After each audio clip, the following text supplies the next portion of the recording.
New year resolution എഴുതാൻ തുടങ്ങുന്നതിന് മുമ്പ് നിങ്ങൾ ആദ്യം ചെയ്യേണ്ട ഒരു കാര്യമുണ്ട്. നിങ്ങളുടെ ക്രിസ്മസ് എക്സാം അത് നിങ്ങൾക്ക് A+ ഉറപ്പിച്ചിരിക്കുന്നവരാണെങ്കിലും നിങ്ങൾ 40% 50% മാർക്ക് നിങ്ങൾ പ്രതീക്ഷിക്കുന്നുള്ളൂ എങ്കിലും നിങ്ങൾ ആദ്യം ചെയ്യേണ്ടത് നിങ്ങൾ സ്വയം എന്ത് ചെയ്യുക, ഒന്ന് ഫോർഗിവ് ചെയ്യുക. പല ആൾക്കാർക്കും ചെയ്യാൻ പറ്റാത്ത ലൈഫിൽ ബാക്കിയുള്ളവരൊക്കെ ക്ഷമിക്കാൻ പറ്റും. സ്വയം ചെയ്യുന്ന കാര്യങ്ങൾ അല്ലെങ്കിൽ ചെയ്യുന്ന മിസ്റ്റേക്സ് അത് ക്ഷമിക്കാൻ കുറച്ച് മടിയാണ്. എന്തിനാണ് നമ്മൾ അങ്ങനെ ആക്കേണ്ട ആവശ്യം? 2025 കാര്യമായിരുന്നു ക്രിസ്മസ് എക്സാം. ഇന്ന് മുതൽ 2026 പല കാര്യങ്ങളും നമുക്ക് ചേഞ്ച് ചെയ്യാനുള്ളതാണ്. അതിൽ ഒരു ഏറ്റവും ഇമ്പോർട്ടൻ്റ് ആയിട്ടുള്ള കാര്യം നമ്മൾ ഇനി അങ്ങോട്ട് എങ്ങനെ പഠിക്കുന്നു എന്നാണ്. അതിൽ പ്രത്യേകിച്ച് 2026 വരാൻ പോകുന്ന പബ്ലിക് എക്സാമിന് നമ്മൾ എങ്ങനെ പ്രിപ്പയർ ചെയ്യുന്നു എന്നുള്ള കാര്യമാണ് ഇനി അങ്ങോട്ട് നിങ്ങളുടെ അക്കാഡമിക് ലൈഫിനെ ഡിഫൈൻ ചെയ്യാൻ പോകുന്നത്. അതെങ്ങനെ കൃത്യമായിട്ട് ചെയ്യണമെന്ന് ഈ വീഡിയോയിൽ വളരെ ഷോർട്ടായിട്ട് ഞാൻ പറഞ്ഞു തരുന്നതായിരിക്കും. വളരെ എഫക്റ്റീവ് ആയിട്ടുള്ള കാര്യങ്ങളാണ് ഞാൻ പറഞ്ഞു തരുന്നത്. നിങ്ങൾക്കും അങ്ങനെ തന്നെ തോന്നുന്നുണ്ടെങ്കിൽ നിങ്ങളുടെ ഫ്രണ്ട്സിന് ഷെയർ ചെയ്യുക, വീഡിയോ ലൈക്ക് ചെയ്യുക, കമന്റ് ബോക്സിൽ കമന്റും ചെയ്യുക. എല്ലാവർക്കും happy new year. Let's start the video. ആദ്യം നമുക്ക് നോക്കേണ്ടത് നമ്മുടെ ക്രിസ്മസ് എക്സാമിൻ്റെ ഒരു ലെവലായിരുന്നു. അപ്പോൾ നമുക്ക് എല്ലാവർക്കും അറിയാം, നമ്മൾ വിചാരിച്ചതിനേക്കാളും ഒരു പടി മുകളിലായിരുന്നു നമ്മുടെ ക്രിസ്മസ് എക്സാമിൻ്റെ ലെവൽ. കുറച്ച് നമ്മൾ സാധാരണ കാണാത്ത രീതിയിലുള്ള ചോദ്യങ്ങൾ, നിങ്ങളെ കുഴപ്പിക്കുന്ന രീതിയിലുള്ള ചോദ്യങ്ങൾ പലതും ഉണ്ടായിരുന്നു. പക്ഷേ എൻ്റെ അഭിപ്രായത്തിൽ അത് നല്ല കാര്യമായിരുന്നു. സാർ അതിങ്ങനെ നല്ല കാര്യമാവുക, ടഫാവുന്നെങ്കിൽ പരീക്ഷയിൽ ടഫാവണം, നമുക്ക് മാർക്ക് കുറവല്ലേ വരിക, നമുക്ക് ഡീമോട്ടിവേഷനല്ലേ വരിക. അല്ലടോ, നിങ്ങൾ ആലോചിച്ച് നോക്കി ക്രിസ്മസ് എക്സാം ആക്ച്വലി ഭയങ്കര ഈസി ആയിട്ട് വന്നു. നിങ്ങൾ എന്താ ചെയ്യുക? നാച്ചുറലി നിങ്ങൾ ഭയങ്കര സാറ്റിസ്ഫൈഡ് ആവും. നിങ്ങൾക്ക് മനസ്സിലായി ആ കുറച്ചൊക്കെ പഠിച്ചാലും നമുക്ക് എന്ത് ചെയ്യാം, പരീക്ഷ എഴുതി മാർക്ക് വാങ്ങാൻ തലേന്നുള്ള പ്രിപ്പറേഷനൊക്കെ മതി, അതിൻ്റെ ഒന്നും വലിയ കഷ്ടപ്പാടായിട്ടുള്ള പഠനത്തിൻ്റെ ഒന്നും ആവശ്യമില്ല എന്നുള്ള കാര്യം നിങ്ങൾക്ക് മനസ്സിലാവും. എന്നിട്ട് പബ്ലിക് എക്സാമിലായിരുന്നു നമ്മൾ എന്തായാലും പരീക്ഷകൾ പബ്ലിക് എക്സാമുകൾ ടഫായിക്കൊണ്ട് വരികയാണ്. അതിലെന്തായാലും ഗവൺമെൻറ് താഴേക്ക് കൊണ്ടുവരാൻ ഒരു പ്ലാനും പറയുന്നില്ല. പബ്ലിക് എക്സാമിലായിരുന്നു പെട്ടെന്ന് ഈ ക്രിസ്മസ് എക്സാം പോലെ അല്ല, ഒരു പക്ഷെ അതിനേക്കാളും ഒരു പടി മുകളിലുള്ളൊരു പരീക്ഷ നിങ്ങൾ പെട്ടെന്ന് നേരിടുന്നെങ്കിൽ എന്തായിരിക്കും അവസ്ഥ? അപ്പോൾ അത് വെച്ച് നോക്കുമ്പോൾ തീർച്ചയായിട്ടും ക്രിസ്മസ് എക്സാം ടഫാക്കി നന്നായി. ഒരു വാക്സിൻ കിട്ടുന്ന പോലെയാണ്. വാക്സിൻ കുത്തുന്ന സമയത്ത് നമുക്ക് എന്താണ്, കുറച്ച് ബുദ്ധിമുട്ടായിരിക്കും, ചിലപ്പോൾ പനിയൊക്കെ വരും. പക്ഷേ അത് നിങ്ങളെ കൂടുതൽ സ്ട്രോങ്ങറെ ആക്കുള്ളൂ. അപ്പോൾ we should be thankful Christmas exam ഒരു പബ്ലിക് എക്സാം ലെവലിൽ തന്നെ വന്നു എന്നുള്ള കാര്യം. കാരണം നമുക്ക് മനസ്സിലായി നമ്മുടെ വീക്കായുള്ള ചാപ്റ്റേഴ്സ് ഏതാണ്, നമുക്ക് ഏതൊക്കെ കോൺസെപ്റ്റ് കൃത്യമായിട്ട് അറിയില്ല, എന്തൊക്കെ ഇനി പ്രോപ്പറായിട്ട് പഠിക്കണം എന്നുള്ള കാര്യം നമുക്ക് ഇപ്പോഴേ മനസ്സിലായി.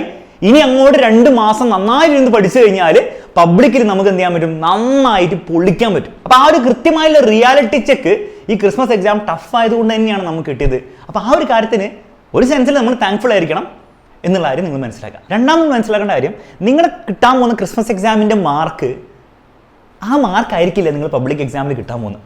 സാർ അതിപ്പോൾ കോമൺ സെൻസ് അല്ലേ, നമ്മൾ ക്രിസ്മസ് എക്സാമിന് മാർക്ക് പറഞ്ഞാൽ നമ്മൾ കൂടുതൽ പഠിക്കുന്നത് പബ്ലിക് എക്സാമിനും ഒബ്വിയസ്ലി മാർക്ക് കൂടുതൽ കിട്ടും. അതുകൊണ്ടല്ല, നിങ്ങൾ കൂടുതൽ പഠിച്ചില്ലെങ്കിൽ പോലും നിങ്ങൾക്ക് ആക്ച്വലി പബ്ലിക് എക്സാമിൽ പൊതുവേ കൂടുതൽ മാർക്ക് കിട്ടും. ഇതിൻ്റെ ഒരു കാരണം എന്ന് വെച്ചാൽ നിങ്ങൾ ക്രിസ്മസ് എക്സാം നിങ്ങൾ ടീച്ചേഴ്സ് കറക്റ്റ് ചെയ്യുമ്പോൾ കുറച്ചുകൂടി സ്ട്രിക്റ്റ് ആയിരിക്കും, അത്ര ലീനിയൻ്റ് ആയിരിക്കില്ല.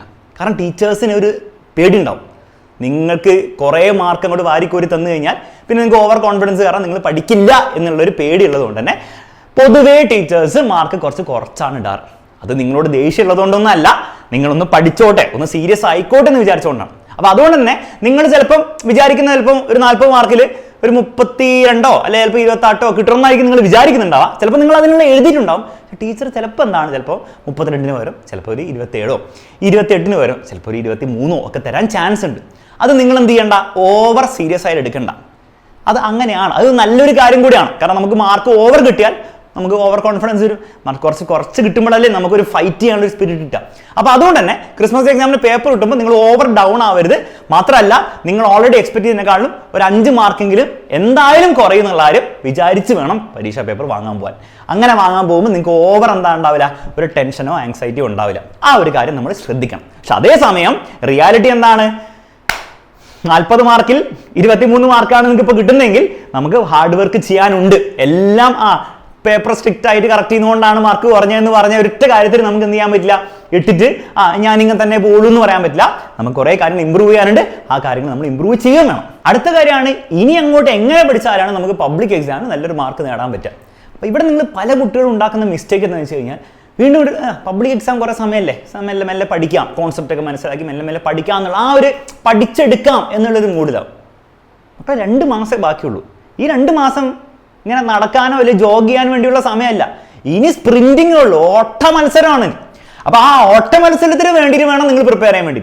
അവിടെ നമുക്ക് മെല്ലെ ഇങ്ങനെ കോൺസെപ്റ്റ് ഒക്കെ മനസ്സിലാക്കി പഠിച്ച് മെല്ലെ മെല്ലെ ചോദ്യങ്ങളൊക്കെ ചെയ്ത് അതൊക്കെ കഴിഞ്ഞിട്ട് മാർച്ചിൽ റിവൈസ് ആ മെന്റാലിറ്റിയിൽ പോയാൽ ഒരു കണക്കിലും നടക്കാൻ പറ്റില്ല.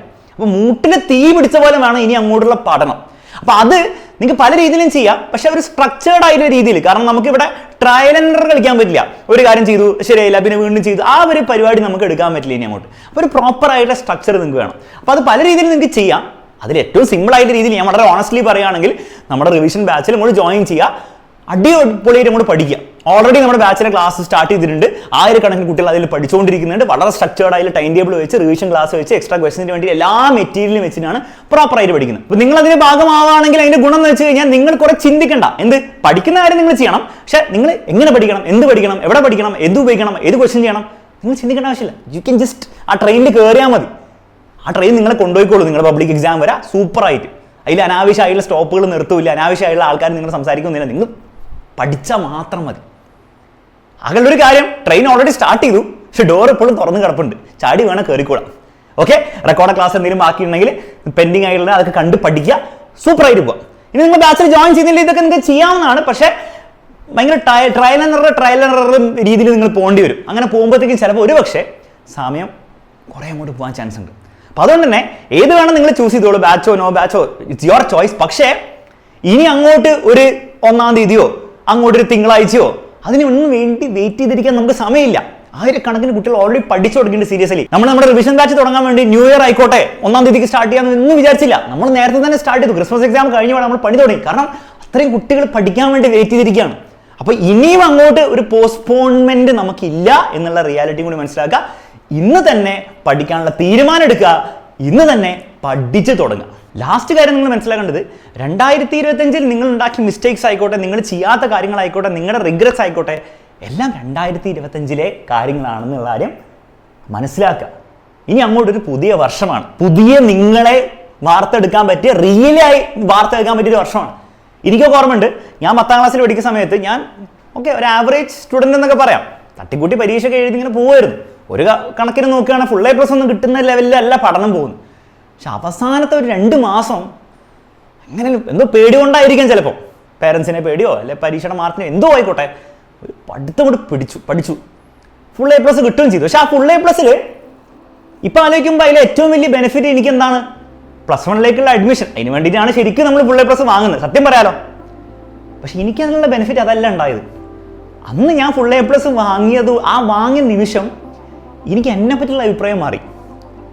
ഇത് എൻ്റെ സ്വഭാവത്തിനെ പറ്റിയില്ല, അക്കാഡമിക്സിൽ പഠനത്തിൽ എൻ്റെ ഒരു ലെവല് എന്താണെന്നുള്ള എൻ്റെ ഇമേജ് എനിക്ക് തന്നെ മാറി. അപ്പം ഞാൻ അത്രയും നാൾ വിചാരിച്ച ഞാനൊരു ആവറേജ് അല്ലെങ്കിൽ ബിലോ ആവറേജ് ആ ഒരു ലെവലിലാണെന്നൊക്കെ വിചാരിച്ച് എനിക്ക് എന്നെ പറ്റിയുള്ള അഭിപ്രായം മാറി. ഞാൻ ആവറേജ് ഒന്നുമല്ല, ഞാൻ അതിൻ്റെ മുകളിലാണ്. അപ്പം എന്നെ കൊണ്ട് വേണം പറ്റും എന്നുള്ള ആ ഒരു മെൻറ്റാലിറ്റിയിലേക്ക് നമ്മൾ ഷിഫ്റ്റായി. അങ്ങനെ ആയിക്കഴിഞ്ഞാൽ ഗുണം എന്താ അറിയോ? പിന്നെ നിങ്ങൾ ഒരിക്കലും ബാക്കോട്ട് പോയില്ല. +1 +2 നിങ്ങൾക്ക് അറിയാം നിങ്ങൾ പഠിച്ച മാർക്ക് കിട്ടും. കോളേജിൽ നിങ്ങൾക്ക് അറിയാം നിങ്ങൾക്ക് കഴിവുണ്ട്, നിങ്ങൾക്ക് പഠിക്കാനുള്ള കഴിവുണ്ട്, പഠിച്ച മാർക്ക് കിട്ടും. പഠിക്കാതിരിക്കേണ്ട ആവശ്യം എന്താ? പഠിച്ച നല്ല മാർക്ക് കിട്ടും, നമുക്ക് പ്രോഗ്രസ് ചെയ്യാൻ പറ്റും. പിന്നെ ഞാൻ ഒരിക്കലും ബാക്കോട്ട് തിരിഞ്ഞു നോക്കിയിട്ടില്ല. അപ്പോൾ എൻ്റെ ലൈഫിൽ ആ ഫുൾ A+ കൊണ്ടോ അല്ലെങ്കിൽ നല്ല മാർക്ക് കൊണ്ടോ ഉണ്ടായ ഗുണം അഡ്മിഷൻ കിട്ടുക ഒന്നല്ല. പേരൻസിൻ്റെ സന്തോഷവും അതൊക്കെ ഉണ്ടായിരുന്നു, സത്യമാണ്. അന്ന് എനിക്ക് സന്തോഷം ഉണ്ടായിരുന്നു. പക്ഷെ അതൊന്നുമല്ല, നമുക്ക് നമ്മളെ പറ്റിയുള്ള ആറ്റിറ്റ്യൂഡ് തന്നെ അങ്ങോട്ട് മാറും. അപ്പോൾ അവിടെ നിങ്ങൾ മനസ്സിലാക്കേണ്ടത് ഈ ഒരു കാര്യം ഈ 2 മാസം കൊണ്ട് നിങ്ങൾക്ക് വേണം നേടിയെടുക്കാൻ പറ്റുന്നതാണ്. ക്രിസ്മസ് എക്സാം പരീക്ഷ എഴുതിയ ആ ഒരു ടെൻഷൻ പിടിച്ച സ്ട്രെസ് എടുത്ത് ഒരു കോൺഫിഡൻസ് ഇല്ലായ്മയിൽ പരീക്ഷ എഴുതി നിങ്ങളാവണമെന്നില്ല ഈ വർഷം 2026 പബ്ലിക് എക്സാമിൽ പരീക്ഷ എഴുതാൻ പോകുന്ന ആൾ. ആ ആളെ നിങ്ങൾക്ക് വേണം മാറ്റിയെടുക്കാൻ പറ്റും. പക്ഷെ അതിന് നിങ്ങൾ തന്നെ തീരുമാനിക്കണം. അതിന് 2 മാസം സമയമുണ്ട്. എക്സാമിനർ ഉണ്ട് കൂടെ, അലക്സാർ ഉണ്ട് കൂടെ, നിങ്ങളുണ്ടോ എന്നുള്ള കാര്യം തീരുമാനിച്ചാൽ മതി. ഉണ്ടെങ്കിൽ നമുക്ക് ഒരുമിച്ച് എന്ത് ചെയ്യാടോ ഈ പബ്ലിക് എക്സാമിൽ നമ്മുടെ അക്കാഡമിക് ഐഡന്റിറ്റി നമുക്ക് എന്ത് ചെയ്യാം, അങ്ങോട്ട് മാറ്റിക്കളയാം. Happy new year once again. നമുക്കിനിയും കാണാം.